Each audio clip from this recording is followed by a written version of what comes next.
여러분, 지난주에 이어서 오늘은 구역 가사랑 잔치 3, 4강입니다. 저희가 3년 동안 코로나 때문에 전도 잔치를 안 했어요. 이번에 이제 4년째 시작이 되었는데 저희가 3년 동안 안 하다 보니까 올해도 조금 망설였어요. 이걸 해야 되나? 대외적인 이런 거. 그런데 조금 불편하시더라도 익숙지 않더라도 우리 하나님이 가장 기뻐하시는 것이기에 저희가 불편하더라도 이 일에 힘을 합하고 순종을 하면 좋을 것 같아요. 오늘 설교도 조금 3, 4강이다 보니까 조금 딱딱할 수가 있습니다. 또 제가 설교를 하고 난 다음에 또 우리 부목사님께서 또 강의를 이어가실 건데 그럼에도 불구하고 여러분들께서 힘써 참여해 주시면 좋을 것 같으세요. 그렇게 하실 거죠? 네, 너무 감사하고요. 지난주에 강의 끝나고 난 뒤에 많은 분들이 이렇게 질문을 하세요. 이전에 우리가 총동원 전도주일도 하고 초청잔치도 했는데 도대체 지금 하고 있는 구역 가사랑 잔치와의 차이점이 무엇냐? 이렇게 물어보세요. 정말 중요한 질문이에요. 여러분, 구역 가사랑 잔치와의 차이점이 무엇일까요? 이런 거예요. 수많은 사람들을 저희가 초청을 해보니까 저희 교회뿐만 아니고 100명을 초청을 하니까 정착하는 사람이 0.8%밖에 안 돼요. 그 말은 무슨 말이냐 하면은 100명을 데리고 왔는데 한 명이 정착을 못하다라는 거예요. 그런데 구역을 중심으로 이렇게 초청잔치를 하니까 우리의 생각하는 것은 다르게 100명 가운데 60명이 정착을 하더라는 거예요. 그러면 우리가 어떻게 해야 될까요? 총동원 전도주의를 하는 것이 아니고 구역의 중심으로 적게 저희가 초청을 하더라도 우리가 그분들이 예수님을 믿는 게 중요한 게 아니잖아요. 교회에 오는 것보다는 예수님을 믿는 게 중요하잖아요.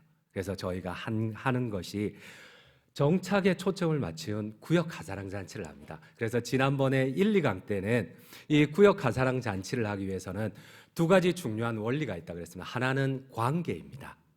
그래서 지난주에 우리가 부목사님께서 우리 오목사님께서 가르쳐 주신 것은 바로 이런 겁니다.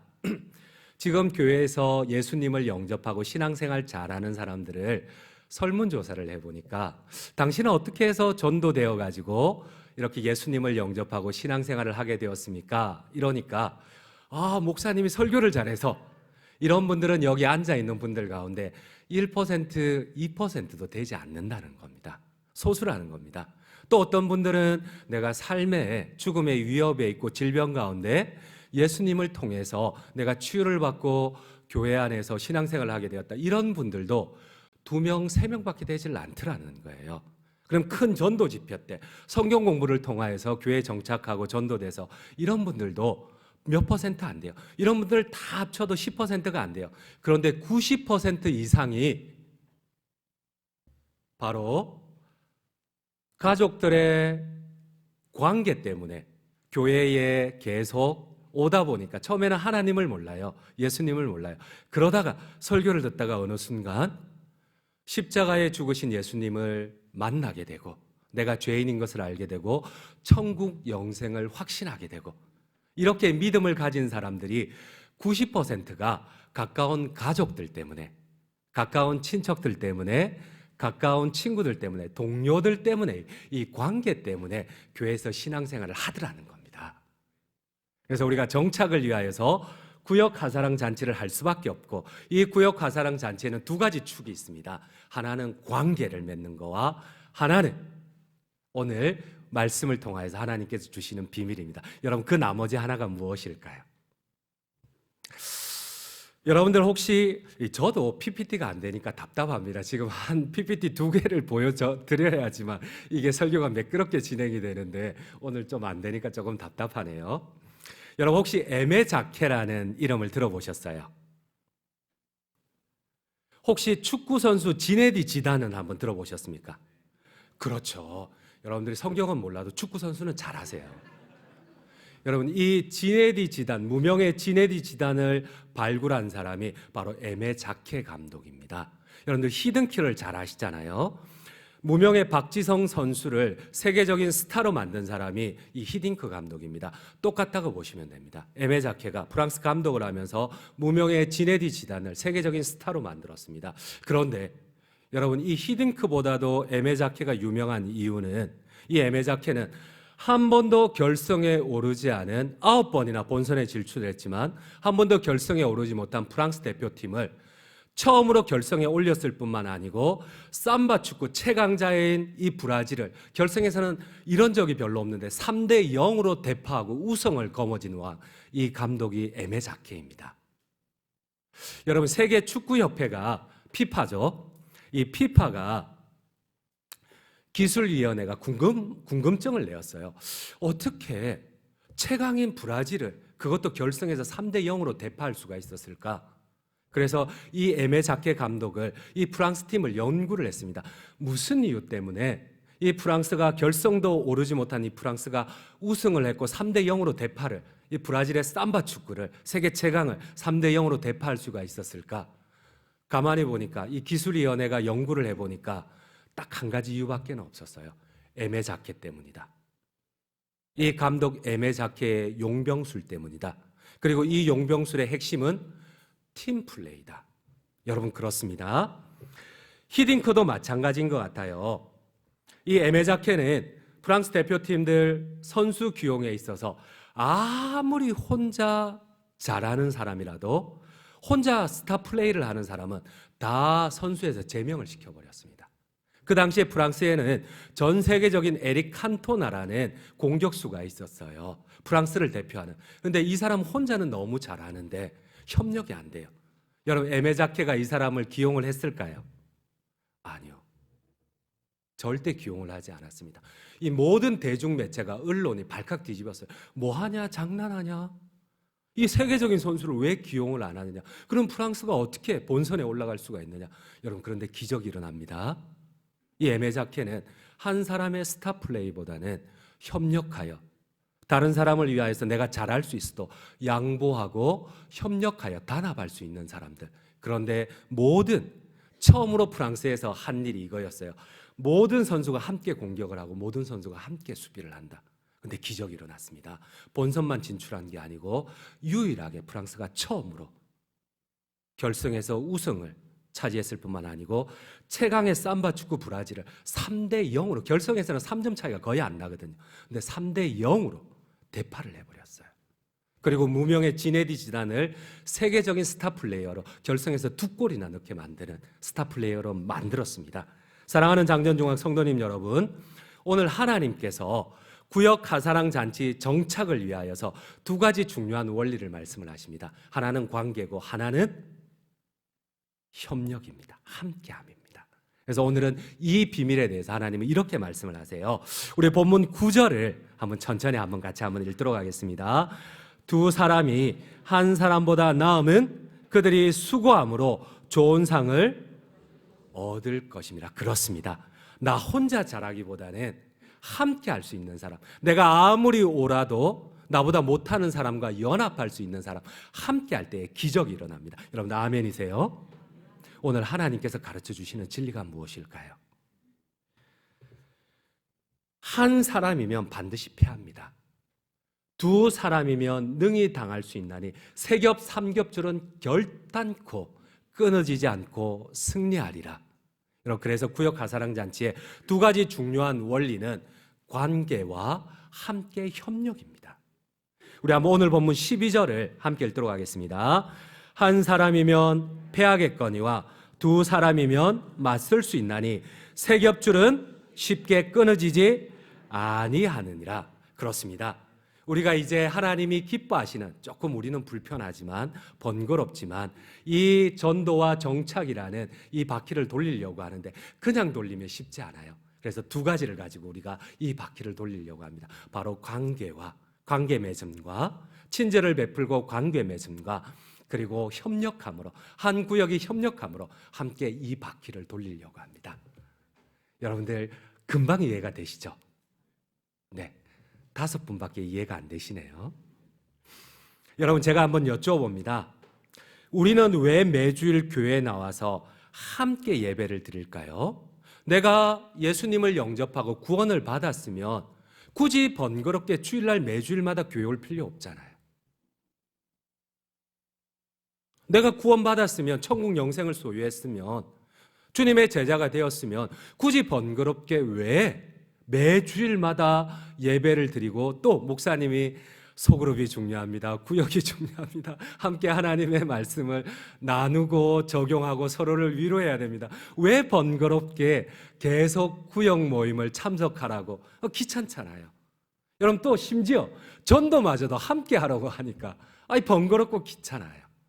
왜 우리는 매주일 예배를 드려야만 하고 구역 모임에 참석을 해야 되고, 그리고 영혼 구원도 함께 해야 될까요? 초대 교부 오리겐은, 여러분, 유명한 신학자 오리겐은 다음과 같이 얘기를 했습니다. 아무도 교회 공동체의 도움 없이는 구원을 받을 수 없다. 여러분, 혹시 나의 구원을 개인적인 영역이라고 착각하시지는 않으셨어요? 여러분, 구원은 절대 개인적인 영역 아닙니다. 공동체의 영역입니다. 이 오리겐은 이렇게 얘기를 합니다. 절대 교회 공동체 없이는 우리가 믿음으로 성장할 수도 없고 하나님 앞에 구원을 받을 수도 없다고 합니다. 우리가 그렇게 존경하는 칼빈 역시도 마찬가지입니다. 교회 공동체는, 주님의 몸된 교회는 신앙의 어머니와 같다. 여러분, 내가 회심을 하고 예수님을 영접했어요. 구원을 고백을 했어요. 죄를 고백을 했어요. 이걸로 구원이 완성이 될까요? 절대 어림없는 소리입니다. 여러분, 이제 갓 태어난 갓난아이입니다. 여러분, 갓난아이를 내버려 두면은 갓난아이가 스스로 젖을 찾고 스스로 성장할 수 있을까요? 아니요. 갓난아이는 죽을 수밖에 없어요. 우리가 육체적으로는 어른이고 강건하더라도 우리가 예수님을 처음 영접하고는 갓난아이예요. 이 교회 공동체 안에서 사탄의 이 침략으로부터 보호를 받아야 되고, 계속해서 매주일마다 성령의 젖을 공급을 받아야 되고, 이 구역 가운데 돌봄을 받아야 되고, 이렇게 우리가 구원을 완성해가며 성장해가는 겁니다. 그래서 칼빈은 얘기합니다. 교회 공동체는 신앙의 어머니다. 신앙의 요람이라는 겁니다. 여러분, 지금까지 나는 신앙생활 잘하는데 혹시나 공동체가 문제라고 생각을 하셨습니까? 나는 잘하는데 다른 사람이 문제라고 생각했습니까? 그러면 가장 중요한 핵심을 잃어버린 겁니다. 그래서 주님은 교회를 통하여서 나의 몸이라고 하신 이유가 여러분들 개인을 두고 주님의 몸이라 하지 않았습니다. 성령으로 연합된 교회 공동체가 이 땅 위에 남겨놓으신 주님의 몸이라고 그랬습니다. 내가 아무리 잘하는데 자꾸만 나 때문에 누군가 힘들어하고 나 때문에 불편하면은 여러분, 뭔가 조금 잘못이 있어요. 공동체 없이는 절대 개인이 존재하지 않습니다. 그렇습니다. 결단코 성령으로 성장하는 삶과 신앙의 능력은 개인 혼자 힘쓴다고 되지 않습니다. 여러분, 칼빈이 이런 예화를 들었어요. 활활 타오르는 장작더미에서 나 혼자 잘한다고 그 장작더미 하나를 빼어서 옆에 놔두면 그 장작개비가 여전히 잘 탈 수 있을까요? 여러분들 어떻던가요? 혹시 불 안 떼보셨어요? 그렇죠. 요즘은 다들 안 떼보셨으니까. 근데 다 사그라듭니다. 불이 다 사라져 버립니다. 여러분, 혼자 지금까지 제가 신앙생활 얼마 안 되지만은 이 시간 동안 제가 교회를 섬기면서 보면 정말 이렇게 교회 공동체를 이렇게 벗어나신 분들 신앙을 유지하기가 쉽지 않으세요. 여러분, 힘들어도 그래도 공동체 안에 계시지 않으시겠어요? 힘들어도 함께 하지 않으시겠습니까? 초대교회에 성령은 개인에게 오신 게 아니셨어요. 여러분, 초대교회 마가요한의 다락방에서 120명의 문도가 자기 사유재산을 다 팔고 서로 공유하고 한 가족이 되었을 때 그 가운데 놀라운 성령의 역사가 불의 혀처럼 강하게 옵니다. 120명의 문도가 한 가족이 되었을 때, 주님의 몸된 가족이 되었을 때 그것 가운데 성령의 강한 임재가 있었습니다. 혹시 내가 기도 잘한다고, 물론 중요합니다. 내가 신앙생활 잘한다고 혹시나 내가 공동체를 깨트려 버린 건 아닙니까? 여러분, 내 안에도 성령이 계시지만 신약 성경에 보면은 하나님의 나라는 너희 가운데 있다 그랬지 너희 안에 있다고 하지를 않으세요. 우리 사이에 주님의 성령으로 한 몸 된 공동체 사이를 성령이 그 사이를 운행해 가십니다. 여러분, 왜 우리가 하나님의 능력을 담아내지를 못할까요? 왜 구역 가사랑 잔치를 강조를 할까요? 여러분, 왜 우리가 주님을 믿는다고 하지만 초대교회 같은 성령의 강한 능력을 이 공동체가 담아내지를 못할까요? 여러분, 고슴도치의 딜레마를 혹시 아세요? 고슴도치가 겨울에 너무 추운 거예요. 따뜻한 온기, 회복을 느끼기 위하여서 공동체를 찾아요. 친구를 찾아요. 근데 가까이 친구와 붙어요. 어떤 일이 일어날까요? 그렇죠. 서로의 가시가 계속 찔러요. 아파요. 고통스러워요. 회복을 원해서, 함께함을 원해서, 그 가운데 따뜻함을 원해서 모였는데 서로 자꾸 찌르는 거예요. 또 그 고통 때문에 도망가고, 또 외롭고 힘들고 무너져 버리기 때문에 또 공동체를 원해서, 또 따뜻함을 원해서 또 와요. 그런데 또 서로 찔러버려요. 여러분, 왜 우리가 성령의 능력을 담아내지를 못할까요? 여러분, 혹시 나는 어때요? 나는 정말 신앙생활 잘한다고 생각을 하는데, 혹시나 나 혼자 잘하기보다는 함께 협력을 추구하세요. 양보하고, 아니면은 미워도, 아니면은 나는 잘한다고 생각하는데 자꾸만 남을 찔러버리세요. 여러분, 나는 어떠세요? 여러분, 나는 나 스스로 잘 알지를 못해요. 우리 한번 좌우의 분들하고 가까이 한번 붙어보세요. 따뜻한지 아픈지 한번 붙어보세요. 나는 몰라요. 나는 몰라요. 어때요? 아파요? 따뜻해요? 그렇죠. 따뜻해요. 따뜻해요. 네. 거짓 증거하시는 거 아니죠? 여러분, 그렇습니다. 여러분, 나는 따뜻하다고 생각했는데 혹시나 내 옆에 붙는 분이 자꾸 아파하시면 어떡해요? 따뜻하죠? 아멘입니다. 따뜻합니다. 우리 공동체는 따뜻합니다. 여러분, 하나님께서 세상에 그리스도를 주셨습니다. 바로 교회 공동체를 주셨습니다. 이 공동체가 부활하신 주님의 몸이고 성령의 능력을 담을 수 있는 공동체입니다. 그래서 우리는 혼자 잘하기보다는, 혼자 잘하는 것도 좋지만 우리가 함께 하려고 합니다. 우리 함께 하지 않으시겠어요? 우리 서로 위로하지 않으시겠습니까? 오늘 성경에서 말씀하시는 삼겹줄은 세 가닥 사무로 꼰 밧줄, 끈을 의미합니다. 주님이 분명히 말씀하십니다. 한 사람이면 반드시 패합니다. 두 사람이면 능히 당할 수 있나니 세 겹 삼겹줄은 결단코 끊어지지 않고 승리하리라. 아멘이세요? 우리 함께해요. 비록 나 혼자 잘할 수 있지만, 함께하는 것이 번거롭고 마음에 들지 않지만, 그러나 주님께서 우리에게 그리스도의 몸을 주셨습니다. 이 땅에 주님이 성천하시면서 성령을 담을 수 있는 그리스도의 몸을 주셨습니다. 절대 우리 개인을 하나님께서는 그리스도의 몸이라 하지 않으세요.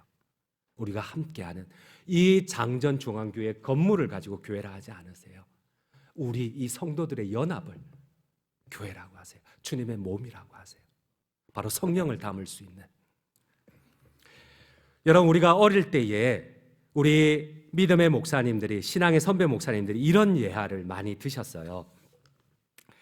이 아랍 연합, 사억의 이 중동의 연합 국가들과 이스라엘의 수차례 전쟁이 일어났는데 400만 밖에 안 되는, 50분의 1밖에 안 되는 이 이스라엘이 계속해서 중동 전쟁에서 승리를 하는 거예요. 여러분, 그때 들었던 일화가 이런 거였어요. 1967년대에도 6.1 전쟁이 있었고 73년대에도 용키프로 전쟁이 있었는데 항상 50분의 1밖에 안 되는 이스라엘이 승리를 하세요. 그러면서 이런 예화를 드세요.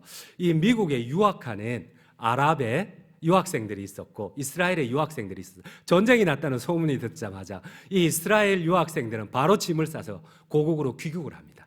그리고 그 전쟁에 참여를 합니다. 그런데 아랍 연합군의 이 유학생들은 전쟁이 일어났다는 소문이 듣자 제3국으로 망명을 하거나 아니면 미국의 구석구석 시골로 도망을 다 가버립니다. 한 사람이면 패합니다. 그러나 두 사람, 세 사람이 함께 할 때에, 교회가 성령으로 하나 될 때에 기적이 일어납니다. 아멘이세요? 한 가지 예화만 더 드리겠습니다. 여러분, 이 진리는, 이 하나님의 진리는 짐승도 아는 것 같아요. 여러분, 기러기 떼들이 처음에는 그냥 날았어요. 그냥 함께 날았어요. 그런데 자기 힘껏 생명을 다해서 날아보니까 100km를 못 가요. 기진맥진해서 탈진해버려요. 그런데 그들이 함께 날면서 함께 협력하는 것을 배웠어요. V자로 나는 거예요. 여러분들 기러기를 보면은 V자로 날잖아요. 여기에는 오묘한 비밀이 있대요. 맨 앞에 있는 선두가 제일 힘들대요. 이 선두는 가장 큰 저항을 받으면서 막 힘있게 날개짓을 합니다. 그러면 이 날개짓으로 상승 기류를 일으키면 그 다음 기러기가 이 상승 기류를 한쪽으로 타면서 자기가 그 힘을 다음 기러기에게 전달을 한다고 합니다. 그러면 그 다음에 또 세 번째 기러기가 이렇게 하면은 100km를 날 수 있는 기러기가 거의 200km까지 간다고 합니다. 여러분 놀랍지 않으세요? 이때 놀라야지 함께 하는데.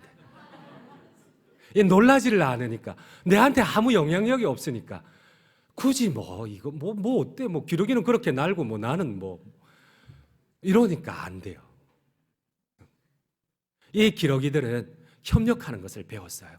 그래서 앞에 있는 친구가 제일 힘들면은 그러면 지치면은 또 뒤로 가거나 중간으로 가면 또 힘을 비축한 기러기가 뒤에서 또 앞으로 가서 또 힘있게 날개짓을 합니다. 이렇게 하니까 200km까지. 앞에 있는 친구가 힘이 들어서 이렇게 말을 못하니까 뒤에 있는 친구들이 격려를 합니다. 힘내. 우리 조금만 더 가자. 이렇게 격려를 하니까 기러기가 더 많이 난대요. 여러분 기러기가 어떻게 격려를 할까요? 이렇게 격려한다고 합니다. 기록. 우리 한번 옆에 형제들 한번 격려해 볼까요? 기록. 또 시킨다고 한다. 이렇게 한번 격려하겠습니다. 함께하면 기적이 일어납니다. 그럼요. 함께하면 기적이 일어납니다. 네, 오늘 다음 강의가 있어서 우리 목사님 초청을 하면서 제가 결론을 맺도록 하겠습니다. 유명한 신학자 테일러는 성령님을 이렇게 얘기를 했습니다.